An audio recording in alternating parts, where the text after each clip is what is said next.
Thank you. So good to be here. If you're the type that's following actual Bible, Colossians chapter 2, we're going to get there in just a second. It's such an honor to be back here with my Discovery family, and I just count this as one of my favorite weekends of the year, and here we are. And we were allowed to do it, which is great, right? Look, when Melbourne's free, the whole world... Come on, you're the litmus test for the whole world, and you know it. If you're new to what we do here, on your way out there, there's a resource table with all of our resources there on it. 100% of that we give away to the poor and the afflicted. That's what we used to do our charities and our mission work. There's a couple new ones since last time I was here. I just finished a series on sex and sexuality. Church leaders everywhere were asking me to handle that, and so I said no, and then they asked me again, and then I said no, and then they said please do this. So I did it, and I had quite a lot of fun doing it. It's an 11-part series that's meant to be a discipleship help for everybody. Just trust me, it's a unique look, and it will approach that topic from more profound things. Somebody asked me out there the other day. They said, if you don't mind, this was like a couple in their 30s. You know, they said, how do you talk for 11 sessions on that topic? And I was like, well, it's not a technique manual, right? That would be 4 minutes. This is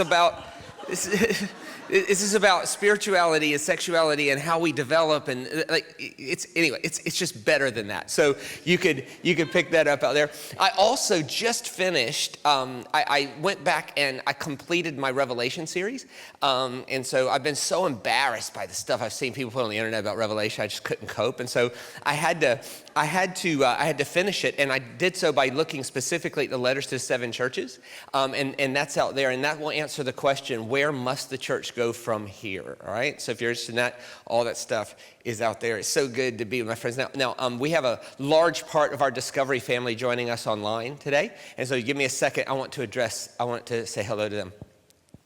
Hi. My name's Shane, and I'm part of the Discovery family here. And my job today is to open the Bible, and I take that incredibly seriously.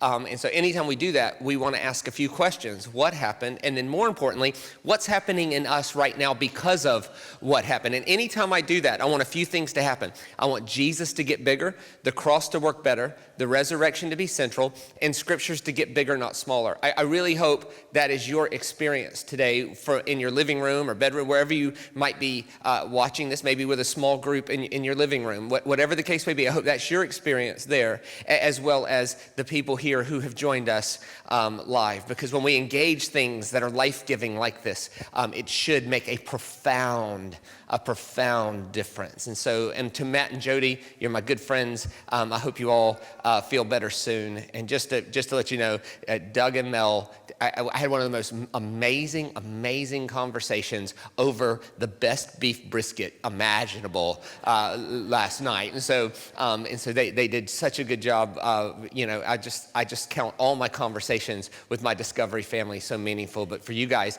I miss seeing you in person, and I can't wait to see you in person next time I'm in Melbourne. Okay, so you guys have been in a series called Lost and Found. We're going to talk about encounters with Jesus, and I get to fit into that series, right? So I love that kind of stuff. It's like, let me just play my part. So when I speak, this is what I want to do. We're going to talk about the big story, and then we're going to talk about a specific story, and then we're going to end with your story. So if you're a linear learner, a lot of this today is going to be narrative, all right? And linear learners get lost in narrative, so I have to put linear thought for the linear learners, right? Here's the linear points: the big story, the small story, your story. Now, within that, we're going to go a lot of different places. So there's this guy named Paul, and he is trying to explain the meaning of Jesus to a group of people who would have had no context for what Jesus really means. And you imagine the daunting task that Paul had. Like, how do I find language to explain Jesus in a letter that's short enough for people to read, right? This is pretty daunting. Later, theologians wrote books this thick about Jesus, and they called it, ironically, simply Jesus, but then the book was this thick. Paul's trying to do that in a succinct letter. Here's what he says. If you could bring that first slide up for me. Here it is. Once when you were dead and in your sins and in the uncircumcision of your flesh, God made you alive with Christ. So you guys have talked about lost and found. Another metaphor is dead then alive. He forgave us all our sins. Having canceled the charge of our legal indebtedness which stood against us and condemned us, he took it away by nailing it to the cross. So one aspect of the cross is this idea of you don't owe God anymore. And I want to give that its 10 seconds of due. That one of the messages of Jesus is that because of the work of Jesus, whatever you owed God, it doesn't have to be paid. The debt was canceled. And we celebrate that and we say, yes, amen. But that's not the part I want to talk about today. And it's not because it's not true, it's because I only have one sermon, right? And when you pick one sermon, if I talked about all of it, it would be 2 hours long and none of you would want that, right? So I want to talk about the second part. While giving the first part, yes, amen, we celebrate that. But this entire sermon is about the second part. Check this. And having disarmed the powers and authorities, he made a public spectacle of them, triumphing over them by the cross. So to Paul, one of the messages of the cross is the forgiveness of sins. But another message is an in-your-face confrontation to something that's oppressing us here, now, today. Let's say it a couple different ways. In one sense, the meaning of Jesus has this someday element. Someday the lion and the lamb. Someday you'll stand in front of God and know you don't owe him anything. Someday. But there's another element of the cross of Jesus Christ that is about an in-your-face confrontation to oppression here, now, today, which leads me to talk about what we're going to talk about today. You guys are in a series called Lost and Found.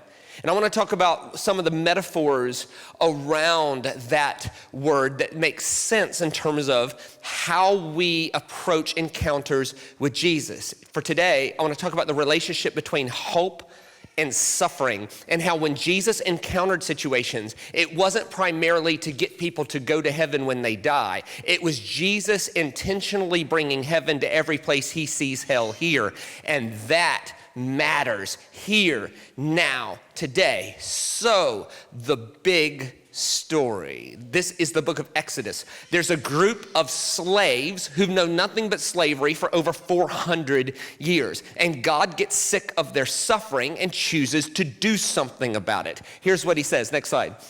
The Lord said, I've indeed seen the misery of my people in Egypt, and I've heard them crying out because of their slave drivers. I'm actually concerned about their suffering.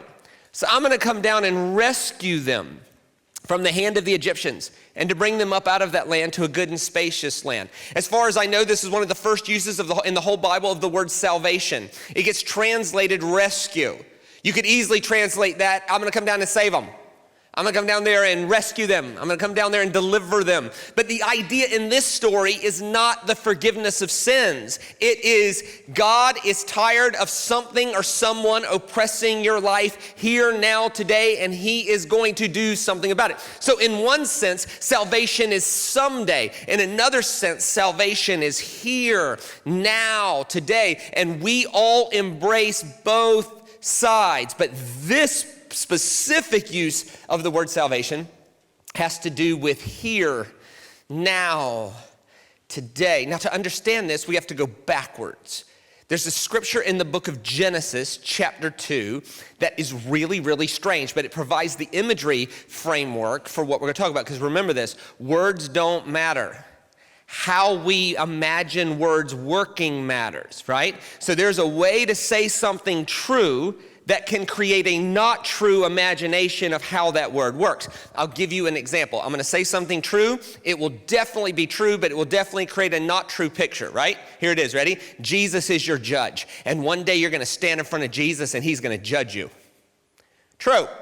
What isn't true is the picture I just created.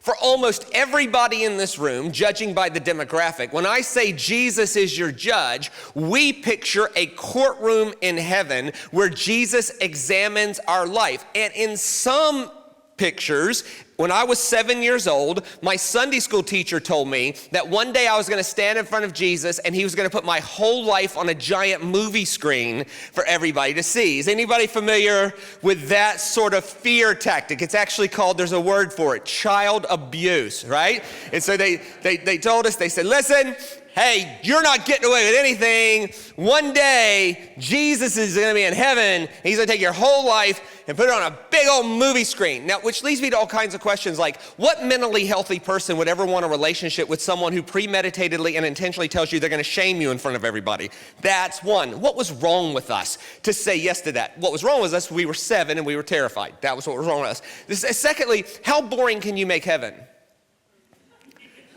My life's not that interesting now. Imagine, hey, everybody, can't wait to go to heaven. We're going to sit around and watch videos of people's lives. That'd be terrible. Imagine that. Hey, take a restroom break, everybody. Next up, Methuselah, right? Come on. Come on. No way. No way. And here's the problem with the words. Jesus is going to judge you. Is that it's true? But that's not the picture. The word judge in Hebrew is not a courtroom official. It's somebody anointed by God to set you free. And you already knew that because there's a whole book in the Bible called the book of Judges. And these people aren't courtroom officials. They're people anointed by God to set us free. So when we say, hey, one day you're going to stand in front of Jesus, he's going to judge you, what that means is one day you'll be in the full and final presence of the one anointed to set you free from everything that's ever held you back. And that is a far more beautiful picture with the same words. So the Jewish people work with these pictures. Here was one of their pictures. This is next slide. This is Genesis chapter 2. It's a strange sentence. A river was watering the garden, and it flowed from Eden.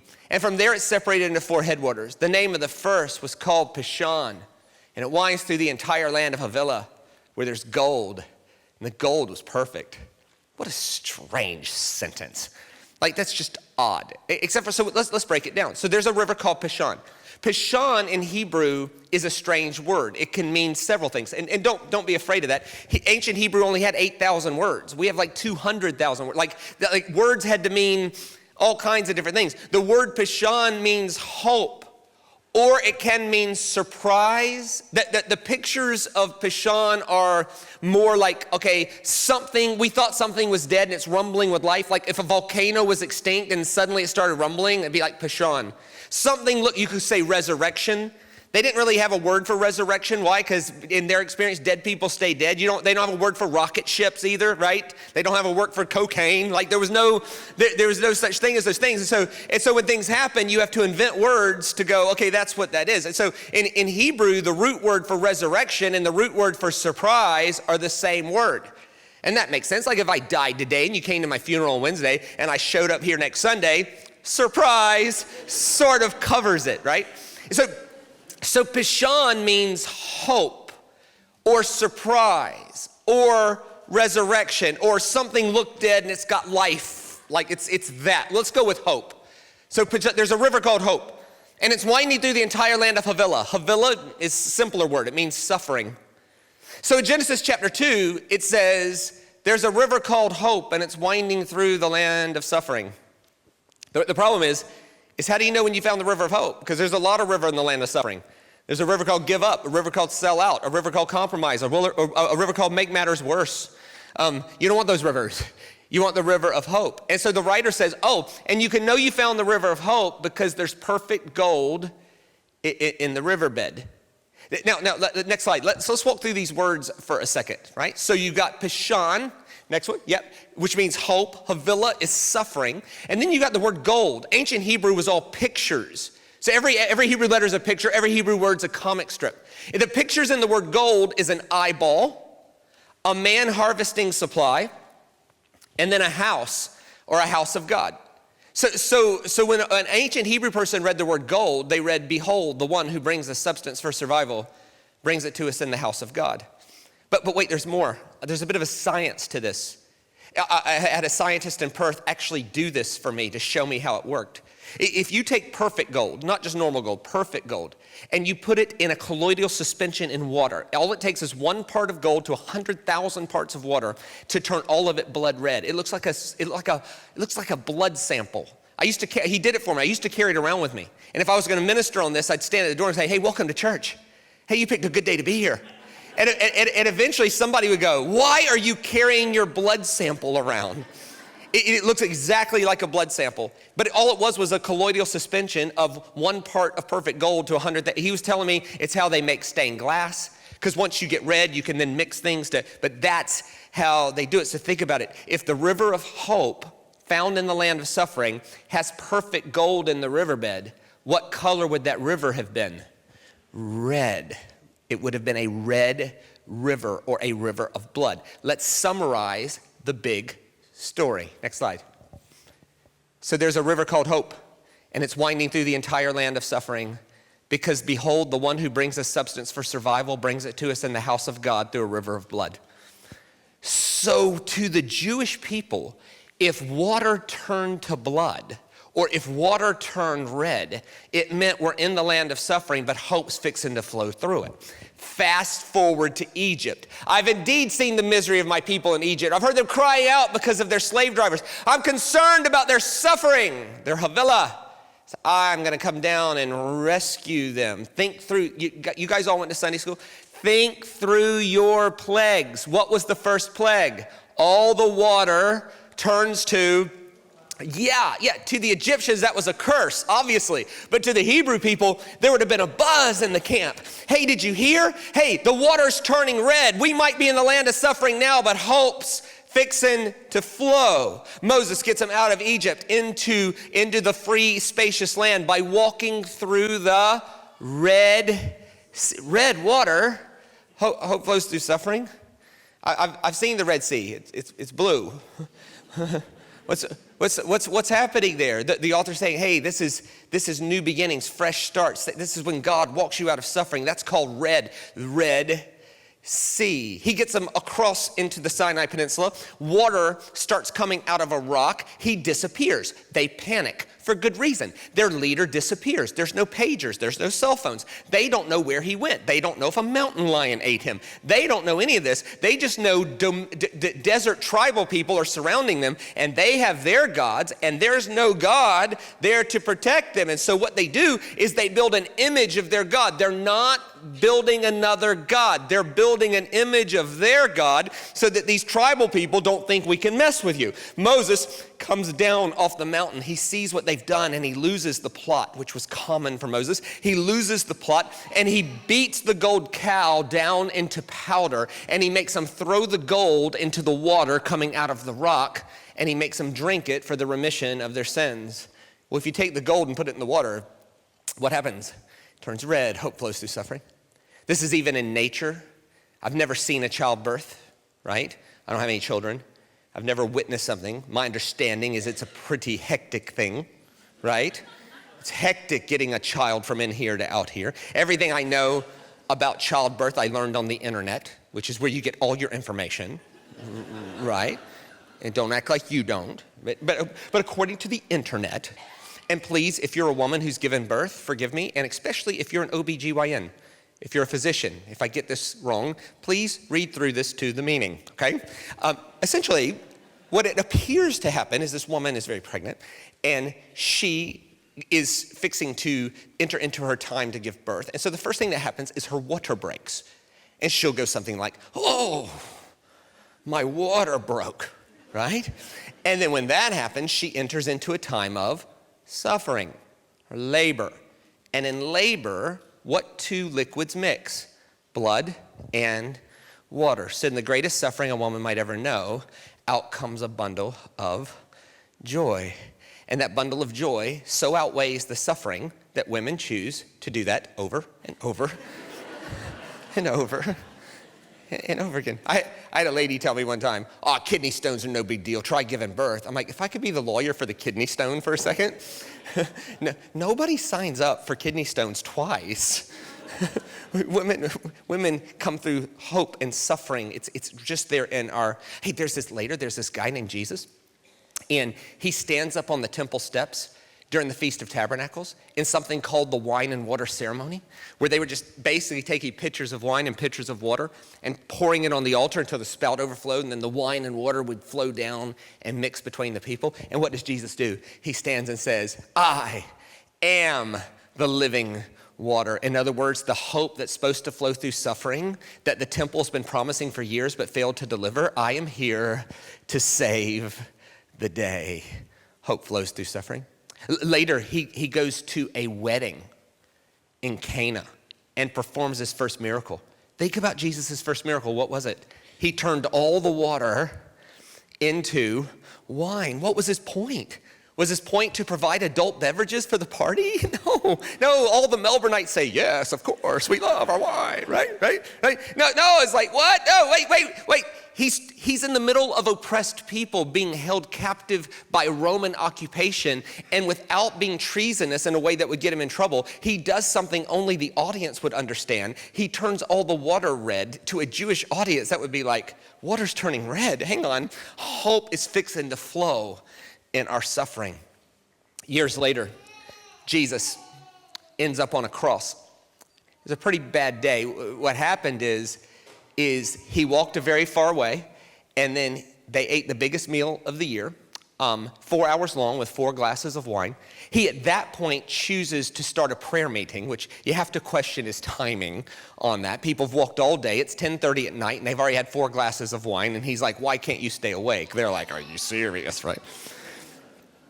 The guy ends up arresting. He gets arrested in the middle of the night, gets this fake trial in Caiaphas's back court. See, the movies make it appear like there's this huge crowd. I've been to where Jesus was tried. It would easily fit on the stage. The crowd was 20 people, right? And so they arrest him. They get him on a cross before the sun comes up so that his followers can't start a riot. He's already up there. This is a really bad day. And he ends up dying on this cross, as you do, because it was a Roman execution method. And then they to make sure he's dead, so he's not hanging around on Sabbath, somebody takes a spear and sticks it in his side. And the authors of the gospel say, when they stuck it in his side, a steady flow of blood and water came out. What's the author saying? That even at the foot of the greatest suffering a man might ever know, at the foot of that moment is still a river of hope flowing somewhere in it. You just got to go find it. The big story. The big story is that hope and suffering are related, just like lost and found. Hope and suffering are not mutually exclusive. That yes, we have been through a season of suffering. The whole world has been through a season of suffering. I would say especially Melbourne went through a specifically harder season of suffering. But the way the Christian worldview is not we always have enough faith to get out of everything. The Christian worldview is that we have enough trust to find the river of hope in that something. Which leads me to the small story. The specific story, encounters with Jesus. Go back and read the Gospels and try to find the encounters where the point was not someone going to heaven when they die, but the point was Jesus confronting their oppressor here. It won't be that hard to find. Jesus almost never made it about going to heaven when you die. Jesus was more, have heaven so established in you here that when you do go to heaven, you don't get whiplash. It's more that. The question for a Jesus follower is not, will I go to heaven when I die? It's more, if I went there tomorrow, would I like it? Like if I showed up tomorrow at a table with every tribe, tongue, and race, would I think it was heaven? Or would I think I just walked into hell? Because if I'm a racist, heaven's going to be hell, right? So the idea is to have heaven established in you, right? So Jesus has all these encounters where he was bringing hope to people suffering. Like there's this one time, there's this guy named Zacchaeus. Zacchaeus is up a tree, evidently because he's short. That's what my Sunday school teacher told me. But ironically, it was the same Sunday school teacher that told me he was going to put me on a movie. Zacchaeus is up this tree to see what he could see. And Jesus has this compassion on this guy. That the only thing in common is the whole crowd behind Jesus hates the guy. And Jesus goes, Zacchaeus, come on down, man. I'm gonna eat with you. And it says Zacchaeus was so moved by Jesus' compassion that he said, hey, here and now I'll give half of what I have to the poor. And Jesus said, that's it. Salvation has come to this house. Is Jesus allowed to do that? Okay, got to practice something. Okay, if I ask if Jesus is allowed to do something, the answer is a resounding yes, all right? So let's practice that, okay? You're very cerebral, but I get that. But okay, is Jesus allowed to do that? Yes. Oh, so can you get saved by giving half of what you have to the poor? Yes.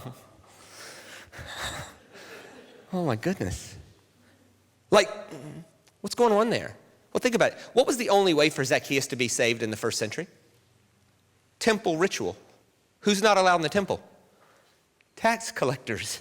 Jesus circumvents the entire system of oppressive power. And he says, you've been excluded from the one place that's offering you something that only I can offer. I see your heart change, and I'm going to move the rest of the way to you. Salvation has come to your house. That is not just a way to heaven. That is an in-your-face confrontation to the way the world was. This guy's suffering is being confronted with hope. There's this one time Jesus goes to a prostitute's house, which again leads to the question, is Jesus allowed to do that?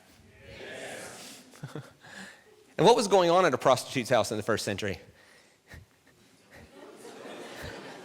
Business. Jesus was between customers, which leads to this question, would there be ever a worse place to run into Jesus? Can you imagine? Imagine like Jesus is in the foyer, like he's between, the guy comes out of the back room, he's like, go, Jesus! Hey, man. I was just here to use the toilet. And it says the prostitute was so moved by Jesus' compassion that she knelt down and wiped his feet with her hair. And Jesus said, that's it. All your sins are now forgiven. Is Jesus allowed to do that? Yes. No temple visit? No sacrifice? No sinner's prayer? Wasn't made up yet. No altar call? No Romans 10, 9, and 10? Hadn't been written yet. I know a lot of people get surprised that anyone got saved before the book of Romans was written. But they did. Can you get saved by wiping his feet with your hair? Yeah. Evidently. And aren't you glad that's not the rule? What we tend to go, Jesus is the only way. But what we mean by that is my way to Jesus is the only way. It's like, wait a minute, hang on. Jesus was like to all my bald brothers in the room, I'm including myself here, with all respect to you, oh my goodness, like you literally have none, and you're, I would never offend a man that's built like you. So, but with all respect to my bald brothers in the room, for you to wipe his feet with your hair would be a 3-man job. You'd have to be turned upside down and use like a buffer,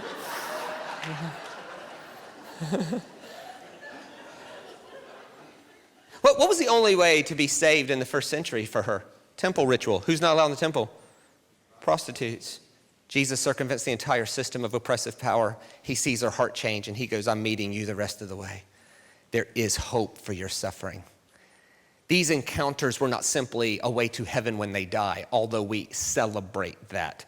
These encounters was about God's intent to confront the hell that was confronting these people on the earth.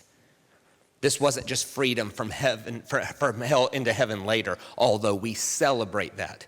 This was about Jesus going, that ain't right, and I'm gonna fix it. Like there's this one time, there's this paralyzed dude, and it's a weird story. It says Jesus is preaching in a full house and the paralyzed man couldn't get in. And so his friends take him to the roof and cut a hole in the roof and drop him in. That is a strange story. Chaotic. I don't care how good of a communicator you are. If someone rappelled from the roof right now, the meeting is over. For goodness sake, if a bird flew in here, I couldn't keep up. Right? It's just chaotic. This guy gets lowered in, right? And Jesus says something unbelievable. He says, and Jesus saw the faith of his friends and proclaimed his sins forgiven. Is Jesus allowed to do that? Yes. So can you get saved because someone else is believing for you? Oh boy. Man, what's going on there? A later writer named Paul, said, don't you know it's the faith of a saved wife that can save her unbelieving husband? Is Paul allowed to say that? I was talking about this once and somebody completely missed the point and said to me afterwards, what are you saying, Shane? What are you saying? Are you saying you can go to heaven by marrying the right woman? Okay, If that's your question, you have missed my point entirely. That's first. Secondly, who goes to heaven and who goes to hell is above my pay grade, right? And yours. Third, can you go to heaven by marrying the right woman? I have no idea. I do know if you marry the wrong one, you will live in hell today. That is a fact. You will pray for a comet to come to earth to bring you sweet relief. You realize pretty quickly that in Jesus' day, the average age of death was 32. So till death do us part was more doable. Now you got to live with them to 84. It's a different kettle of fish. Anyhow.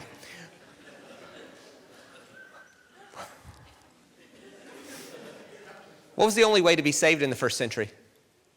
Temple ritual. Who's not allowed in the temple? Paralyzed people. They couldn't afford the temple tax. Jesus circumvents the entire system of oppressive power, and he sees that man and whatever little faith was there with people believing for him, and he says, I am here for that dude, to bring hope to that guy suffering. And so that you can know that I have the authority to do that, get up and walk. This was revolutionary, sort of in-your-face confrontations to suffering and oppression. One of the common things you see when Jesus encounters somebody is that there is an element of heaven, but mostly it's, hey, I want you to go there, but I want you to experience it here. It's a dynamic of tension between hope and suffering, which leads me to the last story I want to tell. I could tell stories about Jesus all morning, but if you get hungry, you'll turn on me, and it's the whole thing. So, I don't want to do that. So, there's this amazing story of a confrontation of oppression in John chapter 5, and it's about the pool of Bethesda. Now, it's a common story. I'm not going to read it. I'm just going to tell the story. You'll just look at anybody that knows the story. They'll go, yeah, that's about it. So basically what happens is, it says, inside the sheep gate in Jerusalem, there's a pool called Bethesda, and occasionally an angel of the Lord would be told to stir the water of the pool of Bethesda. And the idea is when the water stirred, one person gets in, first person gets in, gets healed, nobody else. Fair? Anybody okay with that story? It's a terrible story. There's one edition of the NIV that I saw once with at like 6-point font at the bottom had an asterisk that says, we're not sure this should be in here. And honestly, like if you like that story, there's something weird. The way that story pictures is there's like God's in heaven and he's like bored. He's like, I don't have enough stuff to do. Give me an angel over here. I need something to entertain me. And the angel goes, yes, sir. Yes, sir. And God says, all right.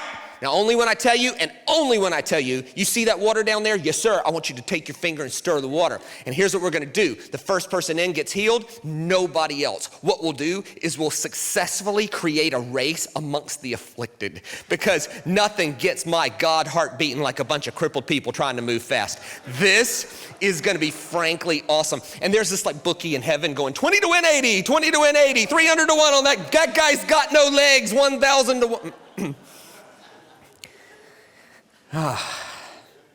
Then Jesus shows up, and frankly, he makes it worse. He picks the sickest dude in the whole place. Somebody evidently has been paralyzed for 38 years. That's a long time. I'm 46, right? So if you're not 38 years old, you have no idea what 38 years is, right? It's a long time. 38 years ago, I was in second grade, right? It's like, that guy's been sitting there 38 years. And Jesus is sort of sarcastic. He's like, what's the matter, bro? The water doesn't work for you, you know? The guy's like, but Rabbi, you know the rules. Only the first one in gets healed, and the jerk over there with a sore throat always jumps in before me, and I keep telling him, look, let's take numbers. I've been here longest, but they don't do that. You know, no one can help me in the water. I hated that story, and so should you. If you read that story like that and you didn't hate it, I'm wondering about your soul. This is weird. Then I got invited to study in Israel with a top history expert. He teaches PhD level archaeology and ancient history at the university there. And he heard me do something, and he wrote me and said, would you come speak to my Messianic synagogue? And part of your payment will be I'll take you around and teach you history. And I said, okay, let's do it, minus the part where I speak to you. Why don't you just take me around and teach me, right? And he goes, no, we love your ability to cause discussion. We love that. So I went. And it was probably the second day we went to the pool of Bethesda. I was disoriented. We walk in, and this is how interested he was in the pool of Bethesda. Yeah, that's the pool of Bethesda. That's all he said. And I was like maybe he just doesn't want to talk about it, just like none of us would want to. It's just too awkward of a story. He goes, yeah, that's the pool of Bethesda. Now, when I say the pool of Bethesda, in John chapter 5, and the angel stirring the water, right, you have a picture in your head. The words don't matter, the pictures do, right? Don't answer out loud, but what did you picture? I pictured a room about this size, and I pictured the pool of Bethesda being about 2 foot deep. The reason is because crippled people trying to jump in, right? So I had this picture, like, okay, this is what it looked like. Nothing could be less of the truth. Here's a picture of the pool of Bethesda. Check this. Now, that picture is of such high quality because I took it myself. Strangers everywhere, photographers everywhere are trying to get strangers' hands in the top of their photos. I nailed it. Just to give you some perspective, that's 100 meters long, 35 meters wide, 40 foot deep. That is a bridge in the top right corner, a bridge with a grown man walking across it. Yeah, that's the pool of Bethesda. I said, excuse me, Ari, he told me I could ask questions. I said, I got a question. He goes, yes. I said, just want to make sure I got my story straight. This is where the angel stirs the water and only the first person gets healed? He goes, yes. He said, what's your question? I said, my question is, how many people died here? He said, what? I said, well, follow me. So you're crippled, right? And you're sitting next to this 40-foot deep pool, and somebody goes, angel stirring the water! And you're like, oh! Right? And you don't realize till you're in the water that you're number 2. Right? You're like so dead, bro. He looked at me like I had 9 heads. He said, his exact words, you're joking. Everybody knows this. Which was a bit awkward because follow my logic here. If everybody knows something and I don't know it, that literally makes me the dumbest person on earth. Right? And I thought, oh. So I was like, yeah, why don't you let me in on what it is everybody knows, you know? He said, you don't know? I said, no. I'm so embarrassed. But I don't know. He said, then we have to talk about this, because if you're thinking what I think you're thinking, that would make God awful. I said, yes. He asked me one question that changed the whole thing. What God was ruling Jerusalem when Jesus walked the earth? The answer was Caesar. All gods had to honor Caesar as Lord. In Jerusalem, there was upward of 40 pagan gods under the authority of Caesar.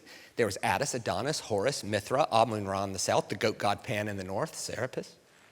He said, second question, he said, you didn't think the angel in John chapter 5 was the angel of our God, did you?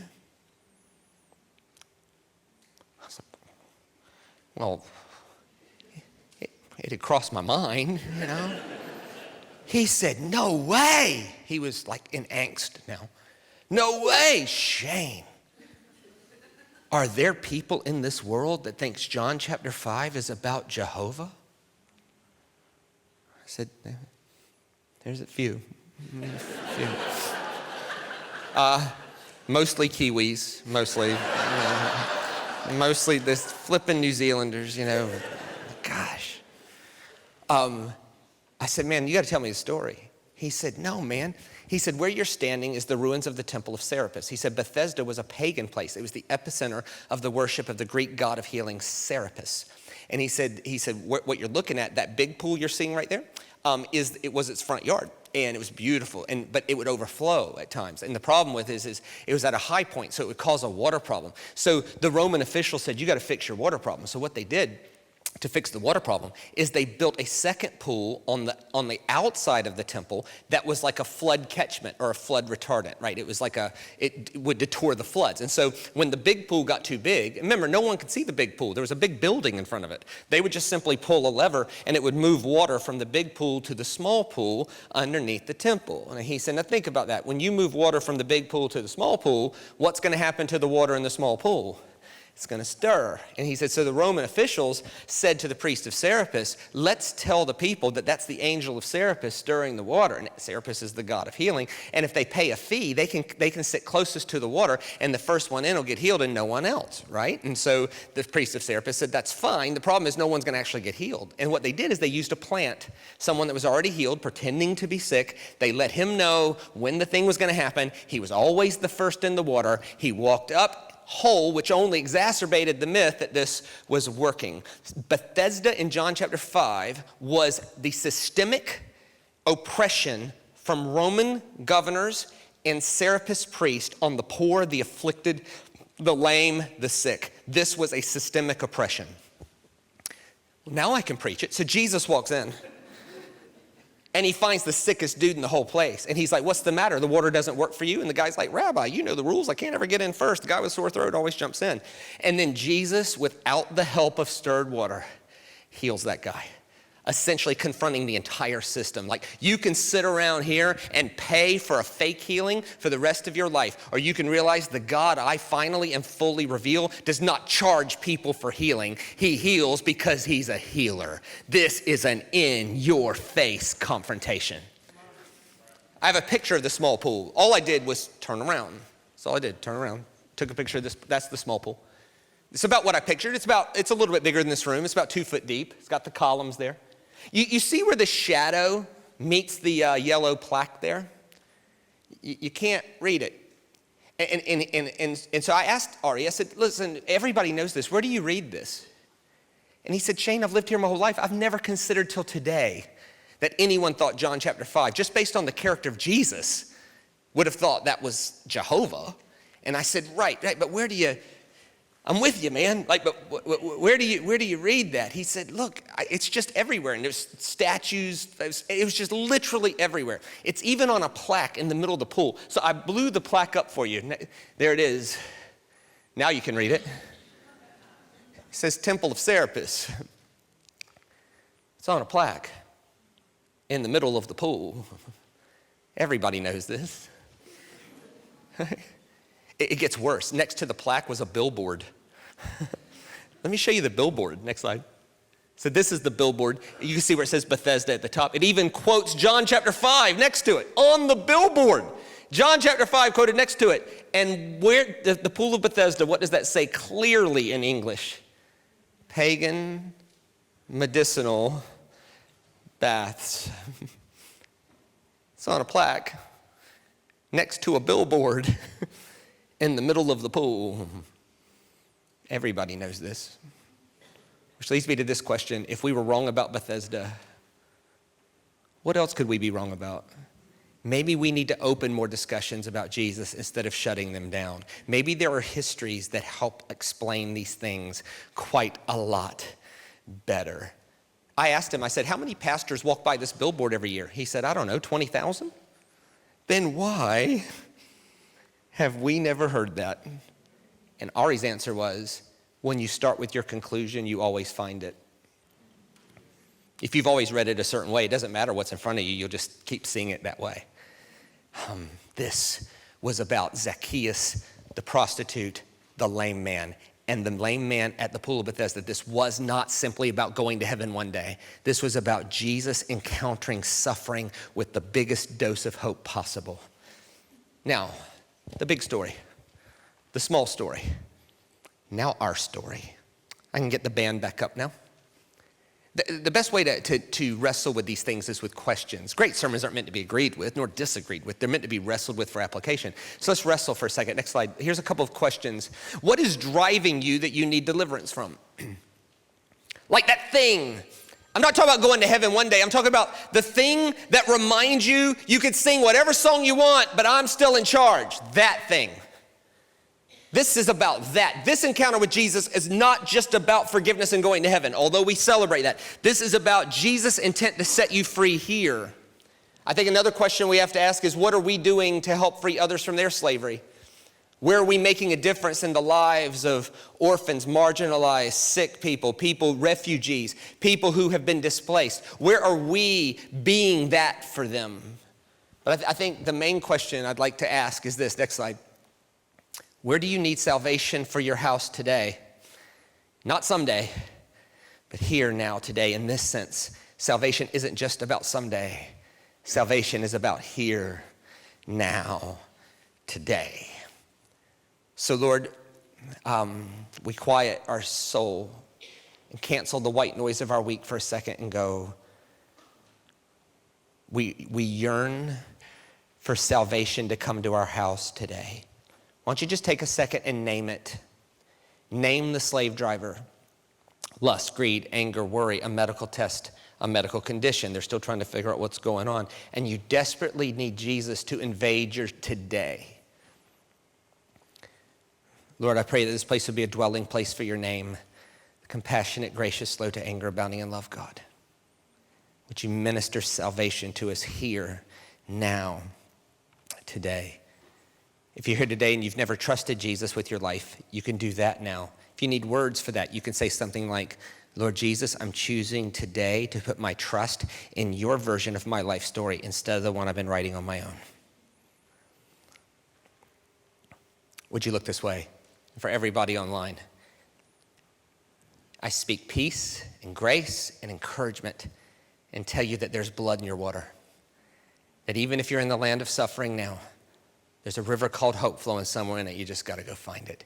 And may we find ourselves in these stories of the encounters of Jesus and be inspired by that to bring hope to our world wherever we see it.